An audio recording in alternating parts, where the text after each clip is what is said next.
Hello, welcome back to the channel. I'm just going to give you guys a little backstory into what happened before that video where the arm, the weld had failed on the backhoe.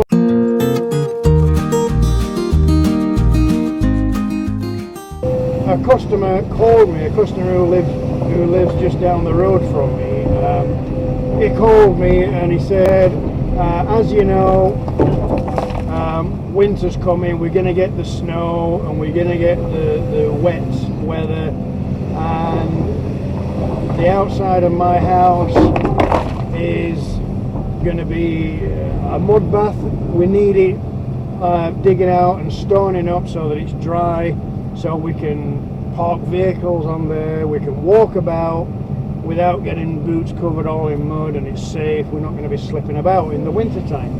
I went with the 3CX and I dug off the drive area, which was soil and soft, not very good for a drive, and it was 3 feet deep in some places. I had to get down to something solid, and I piled that up, and it must have been over 100 tons, probably 120 tons of spoil. And I've taken some photographs, some pictures, and I put them on my Facebook page. So if you don't yet follow me on the Facebook, it's PS Excavations Limited. Getting back to the backstory. During the week, whilst I was elsewhere with the backhoe, I arranged a truck to come along with a grab so he could self-load himself. He would take away all the spoil that I excavated off this drive, and he also delivered, I think it was 3 loads of recycled crushed concrete. Well, that was the first Saturday. The second Saturday, I got there. Obviously the big mountain of spoil is already gone, that's been taken away. In its place I have 3 truckloads of recycled crushed concrete, which I spread out using the 4-in-1 of the backhoe, and I use the back arm and bucket around the edges, working very close to the house, and all was going very well. Now by this point we are after like lunchtime on the Saturday of the failure, and on my way out off this driveway I had a last bit of stuff to scrape up, and I managed to scrape up 1 more load to get rid of, and there was still a little bit near the gateway. Now the gateway, there was a concrete plinth across where the gateway is, and with the 5-foot ditching bucket that I was using at the time, the edge of the ditching bucket caught the concrete plinth, and obviously with the leverage it just twisted, put enough force onto the arm to crack the weld. So I explained to the customer what had happened. So I left that job and I went back home to assess the damage, because on Monday morning I have a customer with a week's worth of backhoe work, a commercial customer, and he is expecting me to be somewhere on Monday morning at 7:30 with the backhoe ready to do some work. I assessed the damage in a state of panic, wondering what the hell am I going to do. And it is a weekend, so I can't just go and pick up parts and supplies if I need parts and supplies. Nobody seems to work on a weekend anymore, and I realised that the weld had failed and had broken. I also realised that the linkage, the bucket linkage, had also twisted. Now those linkages, once they're twisted, getting the pins back in there, I just knew that was going to be a whole world of pain. and I'm very limited with time here. I don't have a lot of time on my side, so I went to Butterfields, who they sell plant, and they have a few spare parts and one thing and another. I called him and he said, yeah, we're here. This is like, I think it was actually Saturday afternoon. I went down to Butterfields and I picked up a replacement linkage, and then I started to disassemble the end of the arm, take the linkages off, the quick hitch, one thing and another. I propped up the arm of the backhoe so that whilst it was isolated, I knew I was going to be welding. By the time it got to removing the quick hitch, I was all covered in grease. I was all greased up with the boiler suit, my hands all greased. I didn't want to get back into my backhoe, which is nice and clean inside. I know it's an old backhoe, but I have a lot of pride in my machinery. And I didn't want to get in there all covered in grease all over the seat, the levers, everything. So the quick hitch was right there in front of me at the right kind of height. So we knocked out the pins. Now I've had quite an interesting time reading through the comments. They've made me laughing a couple of times. And the quick hitch, one guy say put the quick hitch on the floor, and I agree, yep. Put it on the floor, knock the pins out, no problem. But nobody else can pull the levers on the backhoe. There's only me. I'm all greased up. By the time I've got myself clean just to get in there and pull the levers, I mean, we're against the clock here, guys. We need to be getting on with it. The quick hitch was there in front of me. I just, you know, let's just knock the pins out. Let's just lift it off. I know what this quick hitch weighs. I've lifted it before. For me, not an issue. I couldn't see any danger there. It wasn't going to fall anywhere, because even if we knocked the pin right out in replacement of the pin, we had the drift. We were knocking the pin out with a hammer and drift. So even if the pin just did go out there, the drift would be still in the hole. It wouldn't be falling anywhere. No danger whatsoever. It was at the right height so that I could get hold of it with the weight. I wasn't lifting it off the floor. Yeah, it's heavy, and if you don't feel that you're strong enough to lift that kind of weight, then yeah, you go get yourself washed and degreased and get in the cabin and you know, put the isolation back on, fire up and get her on the floor. But I just didn't have the time to do that. So it was, let's not be messing about. Let's not be looking for an excuse to delay what we need to be doing. Let's just get it in his arms and get rid of it. That's exactly what we did. No danger there. But if you don't think you can cope with the weight, yeah, put it on the floor. By all means, do what you think you are capable of doing, and everybody is different, right? Everybody's different, and I assessed that with my own capabilities, and I didn't have any issue, and there were no issue. We didn't drop it. Nobody had a broken foot. We were fine. So with the quick hitch and the linkages all out the way, I went to my steel stock in my workshop and had a look for some plate. Ideally, you want to be using at least like 1/4 inch plates, and I did say quite early on in that video, I did say we'll put some additional plating on there, some extra plate steel here to reinforce it, which is totally advisable. And the people that said you should have put plate on there totally agree with you, and that was the intention. After going to get the plate, I realised I didn't have any 1/4 inch plate in stock. I had some thick plate, I had some really thick plate, but far too big for the job we were doing. And you don't need to be welding on loads of extra weight on the end of your arm. You don't really want to be doing that, guys. But you can't just magic up plate, and on a Saturday afternoon you can't just go out to your local stock, steel stockist and pick up some 1/4 inch steel plate. You just can't do that. I went into my grinding drawer to get the grinder to clean up the metal so that we can assess what the condition of the metal is and come up with a plan. Got the grinder out and I had only one 4-inch grinding disc, and even that one, it had already had some work. It wasn't a brand new disc. I was literally my last grinding disc, and so I was like, right, don't we have a problem there? Yeah, we can go out and get some more discs, but to be honest, without additional plating, there's only so much we can do today.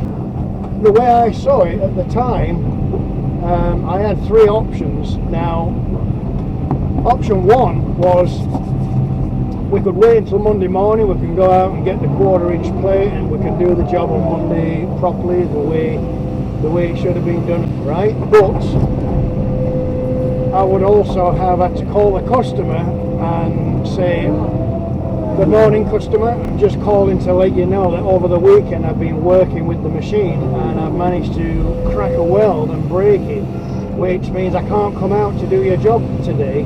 I'm going to have to repair it. So I do apologise for that. I've not been able to get hold of you. You must have not been in your office this weekend. And he'll probably say to me something like, yeah, well, thanks Paul for letting me know. And obviously I can't wait for you to get your machine repaired, so I'm going to have to use somebody else for this job because we've got other contractors waiting. But I'm going to have to get somebody else today, and they may as well stay here to do the job.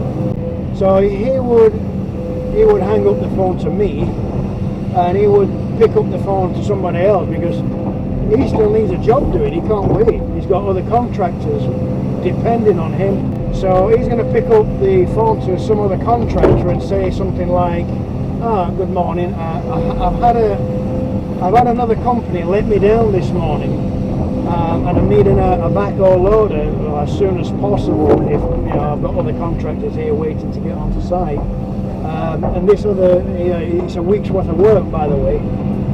And this other supplier will say something like, oh, yep, that's no problem. If you can just give us an hour or maybe 2, we should be able to get a backhoe and an operator to you within a couple of hours that you can have for the week of your job. My customer would say, oh, fantastic, yep, no problem, I'll look out for it. I've lost that job, right? That job, nothing, gone. And several weeks later, when that customer needs another backhoe loader or some other piece of equipment, he's then got a choice to make, and he's going to be thinking, well, am I to call Paul, the guy that let me down at the last minute on my last job, or shall I just call the company that helped me out the last minute on last time? Yeah, he'll probably call the other company that helped him out last minute, and was probably a pleasure to deal with. And I'll never see that customer again unless his new supplier lets him down, then he may come back to me. So I've not just lost a job that's worth, it's worth a bit of money. I've also lost that customer, that's worth even more. So I didn't want to go down that route. I could also, option 2 for me would be to try and cross hire another backhoe.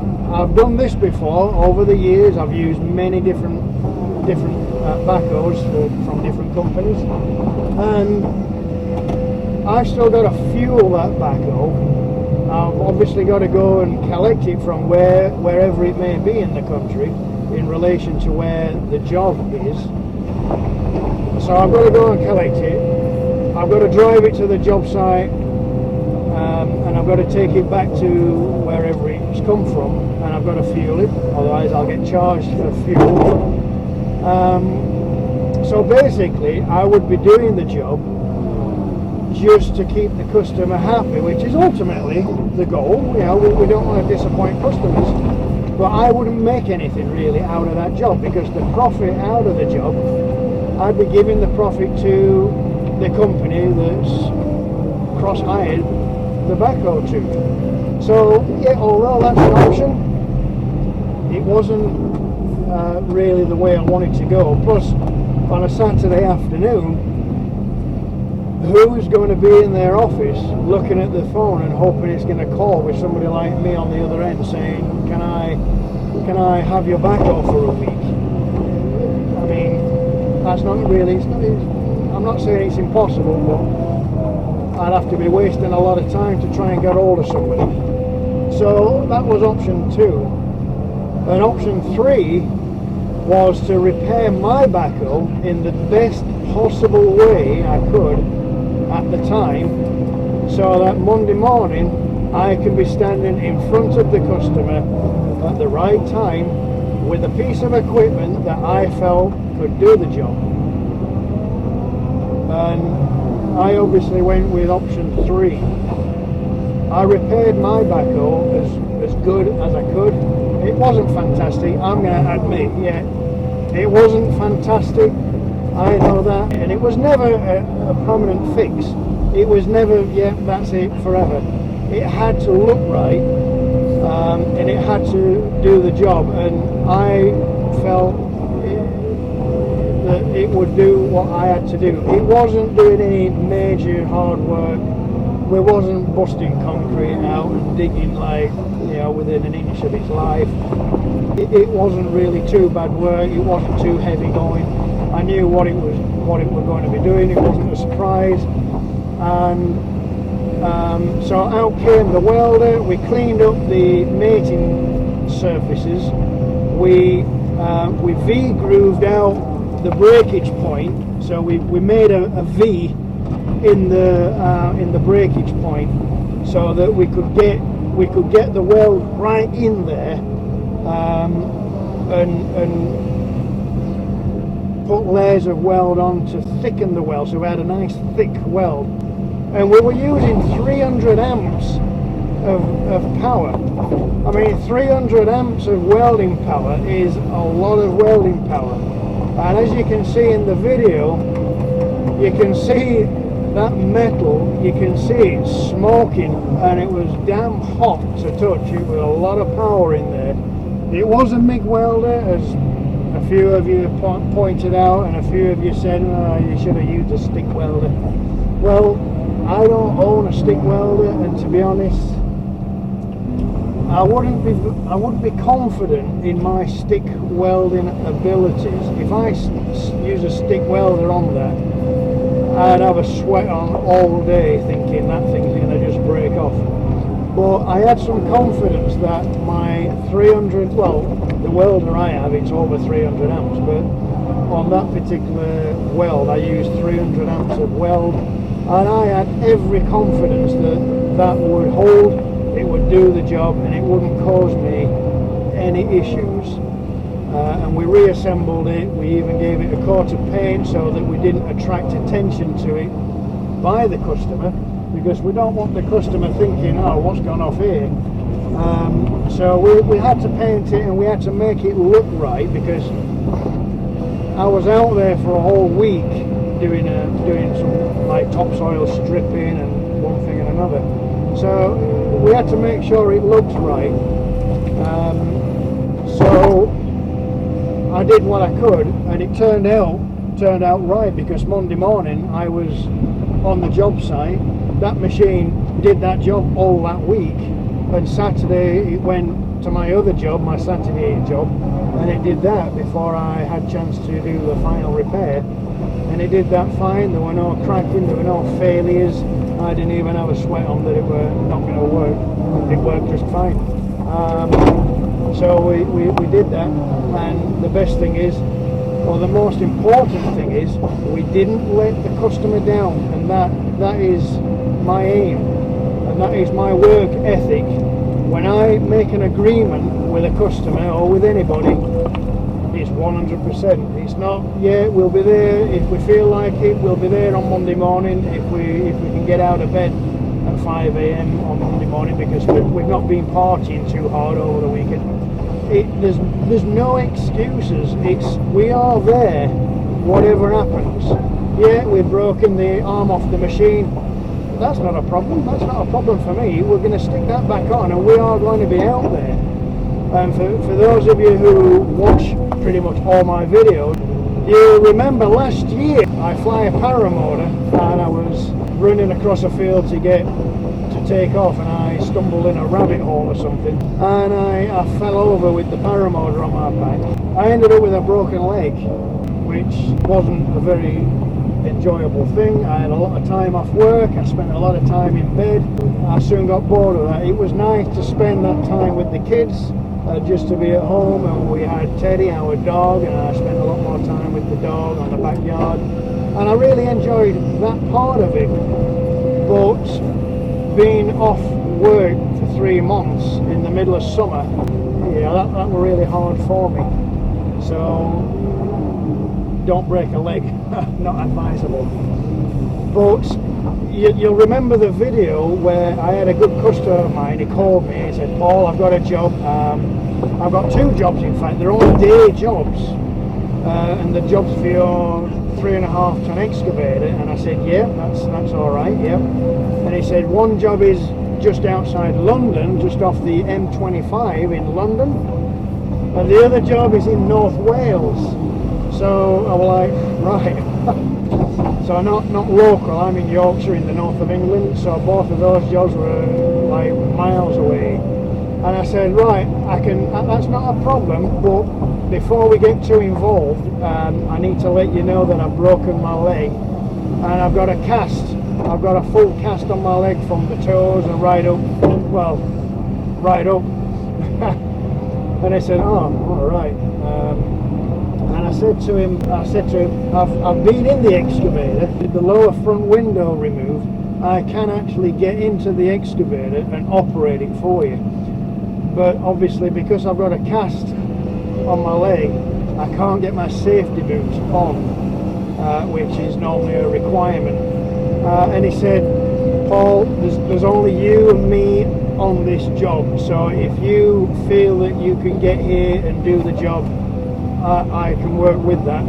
So I thought, right, we can do that, and we did. And we drove my truck with the excavator on the back of the trailer, and we drove all the way down to London. And again, I think it was a few days later, we went to North Wales, and we did the jobs. He was more than happy with what I did. And my wife, Claire, she came with me just to help load up the machine and offload it, and just help out if I needed any assistance. And while she was there, she also filmed the jobs. The videos they're on the YouTube. So again, even with a broken leg, we didn't let the customer down. A customer that had pre-booked a job, we didn't let him down. We obviously informed him that, yeah, we had a broken leg and we had a few issues going on. But basically, if I were happy, he were happy, and the job got done. And we got paid. He got his job done, we got paid, and yeah. You can't just have a problem in life and think, oh, that's a day off. Oh, broken leg, can't do that. Oh, a broken arm on the machine, oh, right. Yeah, we can have a day off. That is not my work ethic. That is not the way I work. I couldn't let the customer down. When I say 100%, that means 100%. It doesn't mean 100% until it's not. It's 100%. There's no excuses. Just going on there. Yeah, there's no excuses. I think a lot of people out there, no matter where you are, if you're here in England, if you're over in the States, in Canada, I talk to people over there, and it seems that there's too many people now that they want pain, and they want paying decent money, but they don't want to do anything for it, unfortunately. It's like, I was talking to a guy, we're paying staff, you know, $15 an hour minimum wage, and his staff came to him and said, it wasn't excavating, by the way, it wasn't that, it was something else, and his staff were coming to him saying, oh look, we want more money, and he said, well, I can give you more work, that's no problem. And they're like, oh no, we don't want more work, we want more money. And we're like, well, with what you're doing for me already, you're not worth any more than $15 an hour. And I see that here. You look at people and you turn your back and they stop, and out comes the computer phone, and it's like, I had a labourer on one of my jobs once, and he was obviously just labouring, and I pulled some trees down, I knocked him over with the excavator, and they're only real small things, more like a hedge really, and I said to him, just get the handsaw and just saw them into smaller pieces and we'll get rid of them into a skip or whatever. And I was there operating the excavator, and I just saw it just in the corner of my eye. Not that I'm there watching him, because I'm doing my own thing. And he was sawing this branch with a handsaw, and he had his computer phone in his hand, watching whatever on there. And I'm like,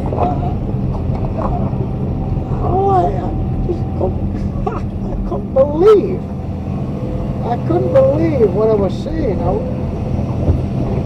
And in the end, I think it was the day after, I said to him, look here pal, you're going to have to give me your computer phone, or lock it up in your car or whatever, or don't bother coming back tomorrow, because you're a liability.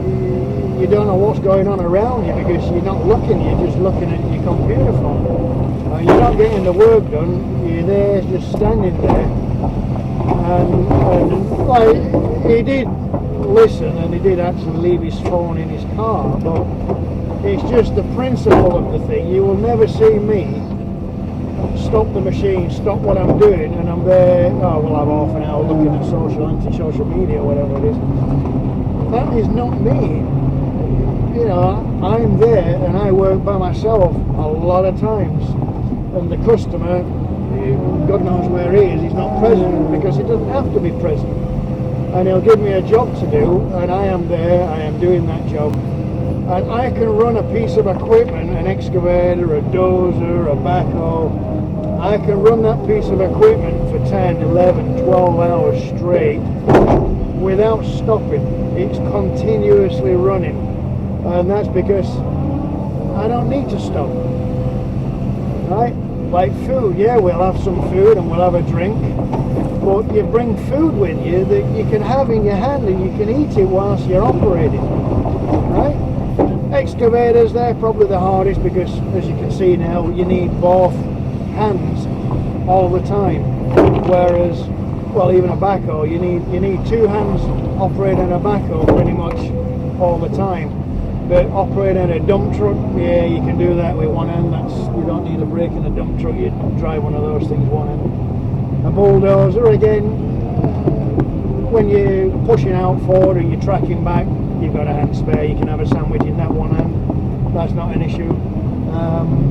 So yeah, I can run a piece of equipment solid straight through, and yeah, I need fueling up. There's times where I need fueling up every day, because it's like, oh Paul, you're using a lot of fuel. Oh yeah, because that piece of equipment is working continuous, whereas the other operator, out of a 10-hour shift, he may only be working 7 or 8 hours. Out of a 10-hour shift, I'm working, right, we'll say 9.5. But anyway, long story, gone on a bit there. Maybe not a lot of that is relevant. This is to the editor. So I'm going to leave it there, and I'm going to get on with what I'm going to finish this off now, what I'm doing. Sometimes I do miss a little bit of description out, a little bit of explaining. I know I've done it on other videos, because I'm just that involved with the job, and sometimes I'm very limited with time. Sometimes I've got customers in front of me wondering, I'm paying a lot of money for a job to be done, and you're just there talking on a camera. It is very difficult. It is very difficult to make these videos, and people out there, especially in excavating, where you don't have a camera person. Claire used to do a lot of my filming.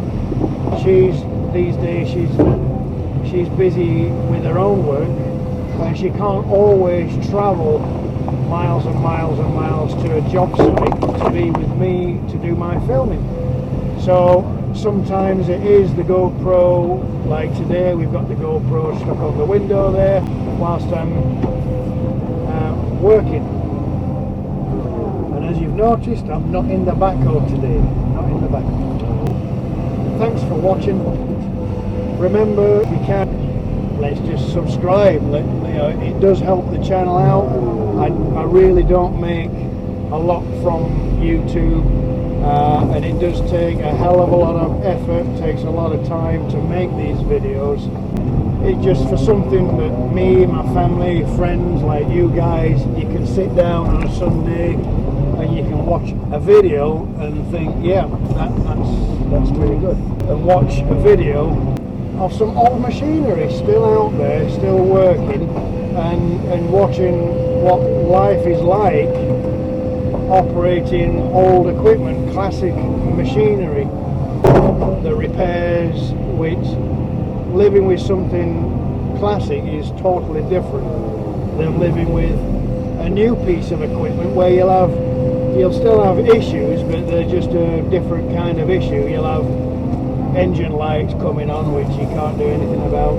You'll have issues with DEF that you can't do anything about.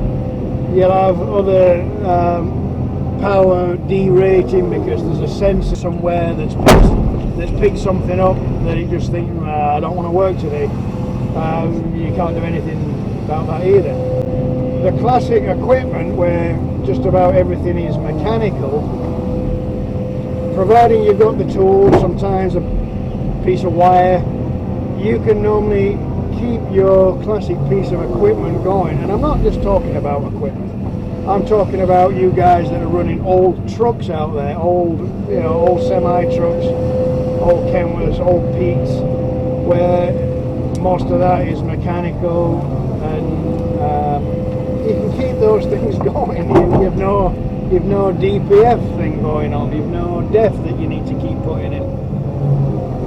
Classic equipment, it just works and it does the job, and you can have a bit of fun whilst doing your job. I mean, I love driving and operating my classic backhoe, whereas the new machinery, you just don't get that same level of fun. I don't think so. Leave me comments, I will get back to you. I do have a lot of fun in reading the comments. No, really I do. I would like to hear from you. If I'm doing something wrong, please do tell me. I mean, I'm not a professional welder, fabricator. I am a professional excavating contractor. That is what I do. But again, there could be somebody in the world that has done a job that I've done, that's done it in a way that makes it easier, quicker, cost effective, whatever. Let me know, I don't mind. I'm always learning, but what also may work for one person, it may not work for somebody else. So there's not just one way of doing something, there's many different ways of doing it. Sometimes, what works for you and works very well, it might not work for me. I may struggle to do it that way. So, but I would like to know your thoughts on things. I would like to know how you do things.